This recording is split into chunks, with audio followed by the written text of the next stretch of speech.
Salam. Näme? Men sen birde aýtmak üçin çağırdım. Aýdy ber. Senden gaçlysan gowy bolar. Näme diýdin? Tek jaýyň ýok, zadyň ýok. Ikimiz wapşe münafik däl. Bolly karoçy hywatsyt ikimizden gotardy. Sağ ol.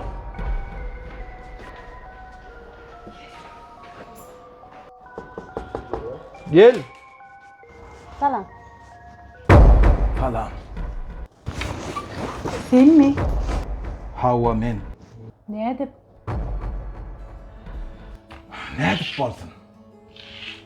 Men işledim. Rahmet çekdim. Men özüme inandım. Sen meni zaýyň ýok. Pulun ýok, garyp hökümine taşlap gitdim. Şondan soň men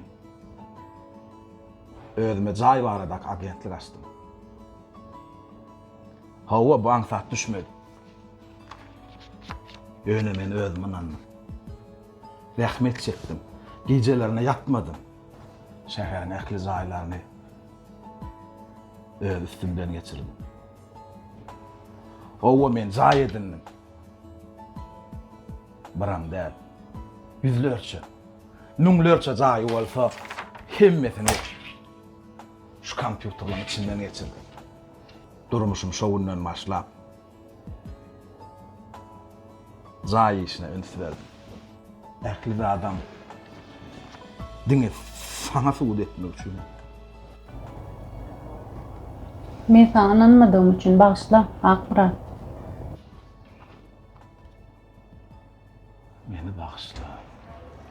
Ha, ne ettin jyýyn boldunmy? Ha geldiňizmi? Printerin renkini täzelendirin. Hemme rat gülýärli. Anladınmy? Bular ýazatlar diňe kinoda ýa-da internetdäki roliklarda bolýanlar. Ondan bir akyllar bir aýdypdyr. Bir adam üçin durmuşyňy ýetgetme. Gowsy joragyň saçdy.